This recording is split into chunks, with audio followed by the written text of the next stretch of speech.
साम्राज्य, सामान्यांचा असामान्य आवाज।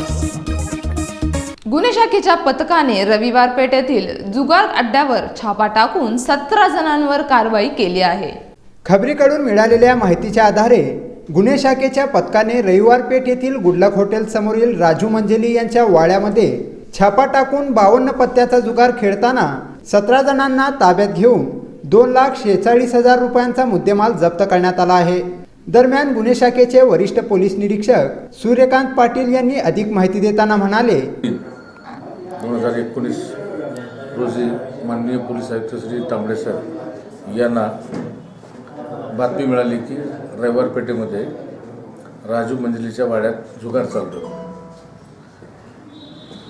तांबडे सरांनी मग गुन्हे शाखेच्या लोकांना आम्हाला आदेश दिले आणि बातमीची खात्री करून कारवाई करण्याचे आदेश दिले। त्यानुसार गुन्हे शाखेकडील PSI शैलेश खेडकर व त्यांची टीम या बातमीच्या संदर्भानं रवाना केली।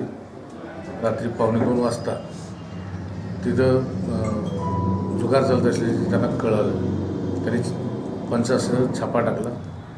जवळपास 2.25 लाख रुपये 2,46,000 रुपये रोख रक्कम जुगाराच्या ताब्यातून मिळाली। एकूण 17 लोक जुगार खेळत होते, 18 लोक, आणि अशोक साळुंखे नावाचा इसम हा जुगार अड्डा चालवत होता। म्हणून 19 लोकांविरुद्ध अशोक लोखंडे पोलीस नाईक गुन्हे शाखा यांनी फिर्याद दिली। पंचनामा झालेला आहे, आरोपींना ताब्यात घेतलेला आहे आणि त्यांच्यावर कायदेशीर कारवाई केली आहे। सदर कारवाई करत असताना नबी बादशाह मुजावर नावाचा एक जुगारी तिथे जुगार खेळत होता आणि जेव्हा रेड टाकली त्यावेळेस त्या रेडमध्ये त्याला लक्षात आलं की पोलिसाची रेड पडली। तो पूर्ण नशेत होता। त्यांनी पोलिसाला कामात अडथळा आणला की जो तुम्ही रेड टाकू नका, कारवाई करू नका, नाही तुम्ही मारून घेतो।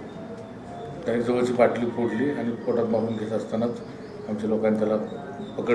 या कारवाईत पोलीस उपनिरीक्षक खेडकर, सहाय्यक फौजदार Jayant Chaure, police head constable Nagtilak, police Naik मुळे यांच्यासह गुन्हे शाखेचे कर्मचारी सहभागी होते। साम्राज्य, सामान्यांचा असामान्य आवाज।